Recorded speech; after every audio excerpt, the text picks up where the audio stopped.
On Leonard, slide out in front of us and take the right, just so we can evaluate I'm this. behind you. I'll follow you. How's that? Nah, that's no good. While Federley was searching the track for answers, his driver, Ed the Ace McCulloch, was looking inside himself for some of his own. He's 46 years old. Strangely, about the average age of a driver in this sport, which would seem to require such youthful reactions. 2 years before, at 44, he carried the best average reaction time of anyone in the game, just 479 thousandths of a second. But the questions still linger as he sits like an astronaut waiting for blastoff. Questions and memories of that afternoon in Baton Rouge when the best reaction times in the world wouldn't have saved him from burning. The car was making a good run. We had the problem. It blew the blower off the car. Then it's feeding raw fuel into the fire. It was a big fire. You know, it was a bad thing. I've gone through those before. I mean, they've happened before. I don't like it. None of us like it. A lot of times, I mean, we're just fortunate that, you know, we come out of it as well as we do. That really makes your heart stop when you see something like that. I mean, you're not just concerned about a driver, you're concerned about your friend. It's pretty serious. And with that constantly in mind, there must become more than a common bond between mechanic and driver. Ed McCulloch puts his life in Bernie Federley's hands every time he leaves the starting line. But you have to have a person that you really trust. I mean, if Bernie tells me get up on the trailer and dive head first into the pavement, I might think about it, but I'd have to get up on the trailer and dive head first into the pavement, you know, because I do trust the guy and I respect him for his ability and what he says. You have to be comfortable in the car. You know, when you go out and you have a problem, something doesn't go right, you come back. A lot of people say, how do you get back in it? Well, this is my job. This is what I do, and you have to get back in the thing, and you have to make the run. But you're probably a little uneasy until you make the next run. But we come back, Bernie and I talk a lot about how the cars run. We discuss things, and when we get through with our discussion, I'm convinced that the decisions made are the proper decisions, and the majority of the time they're right, and we go out and everything's just fine. McCulloch is the man at the tail end of a rocket ship. It says Oldsmobile on the outside, and that satisfies one of the original specifications of this class of dragster, that it be a short wheelbase fuel dragster hidden by a fiberglass representation of an American-produced car. Funny language for a funny car. It's got to resemble a street machine on the outside, but underneath, it becomes a strange collection of automotive genius. All designed to propel Ed McCulloch 1,320 feet faster than the man in the next lane. And now, here on a clear Houston Sunday, McCulloch rumbles to the starting line in the first elimination heat of the finals. He and his friend and crew chief, Bernie Federley, fought for the last time. He's off some. Other than Hill, he had lots of power. He spun, went out the center line, but he had lots of beans. The rest of them seem to be off. I don't know what air changes they've made, but I don't see anything really wrong with the track.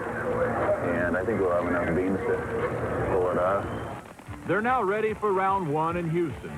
Because of McCulloch's low ET run in qualifying, Bernie and Ed have lane choice, an important option to have, a difficult decision to make. They decide on the right lane.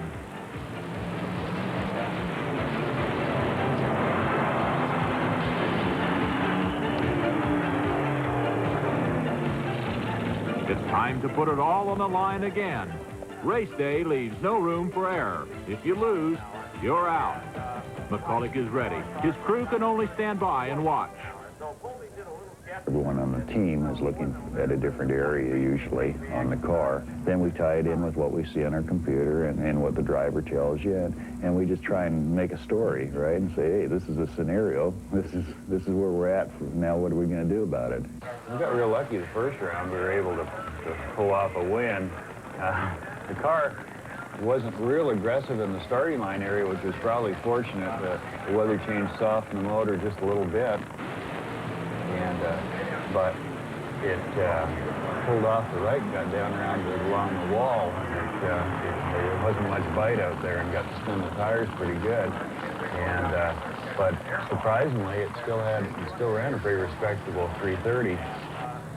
And then when Ed tried to get it back on course, it ended up spinning the tires real hard, and it actually burned the center out of a tire. And it was just one of those things that we couldn't recover from the spin. And so it was kind of tense, really, but we fortunately got by. And the Christmas tree is to Ed McCulloch's right. The sequence of lights from red to yellow and finally to green computerized. The timing changed with every race so the drivers can't anticipate the green, can't count themselves down. It's the ultimate in reaction. Ed McCulloch looks over the crowd for the last time, sees the enormous sea of color, hears the deafening roar. The way the car's side windows are situated, he can't see his opponent, Bruce Larson, but he feels him. A match racer like Larson can be quick off the line. Now McCulloch eases his rocket ship to the line once again. He and Bernie Federley have chosen the left lane. It will be over in a matter of seconds.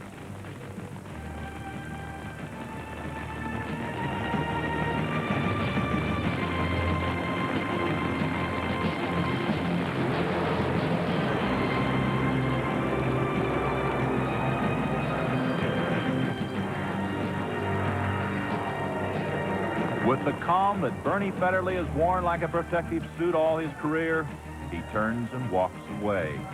Another early round defeat under his arm. Anxious to read the computer printouts and find out what went wrong. it's a game of risk. We took a chance, we gambled, and we lost, really. We wanted to maintain lane choice. We thought it was real imperative that we do, and we felt that we could get down that side, in particular after watching the dragsters run pretty well out there. We knew we had to be cautious, but that was a calculated risk. Sometimes you win them, sometimes lose them. We'd have looked real good if we'd have gone out there and ran about mid-30, but whatever, here we are. Bernie Federley will immerse himself in this car to ready it for next week in Dallas, an IHRA event that pays $125,000 to the winner. We should run well up there. I think it's going to be a real good race, but I think we stand a good chance of winning it. Ed the Ace McCulloch needs more time to get over the losing, and it's nothing age or experience can lessen. In the old days, it used to take me a week to get over it. I get over it in about an hour now. Like a traveling circus, they dismantle the big top and move on to the next race for another chance to turn their luck around.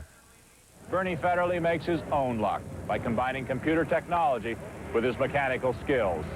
Add to that his calm, professional approach in an otherwise chaotic world of drag racing, and you have the formula for a successful funny car crew chief. For Hidden Heroes, I'm Dave Bowman. Their luck did turn around in Dallas a week later, as it had every time Ed McCulloch and Bernie Federley moved from the NHRA wars to an IHRA event.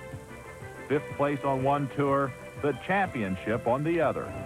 Blown out in the second round in Houston and winning $125,000 6 days later in Dallas. Luck, after all, is never far away from a man named Ace and his hidden hero. Unlimited hydroplane owner Fran Muncie and pilot Chip Hanow.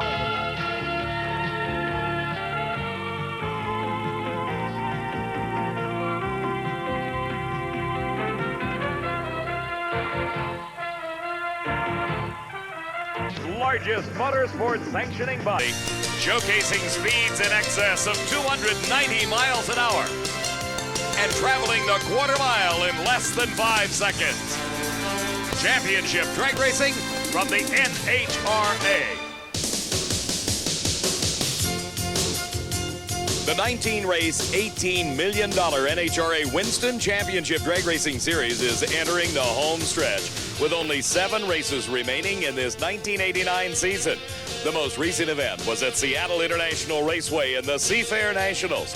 In Pro Stock, Bob Glidden had a chance to win his 75th national event title, but lost to Bruce Allen in the semifinals. Then in the final round, Warren Johnson defeated Allen for his first win of the year. In Top Fuel, Joe Amato gained ground in the Winston points chase as he defeated Dick LaHaye in the final round after beating the points leader Gary Ormsby in the semifinals. Amato remains in third, close behind LaHaye.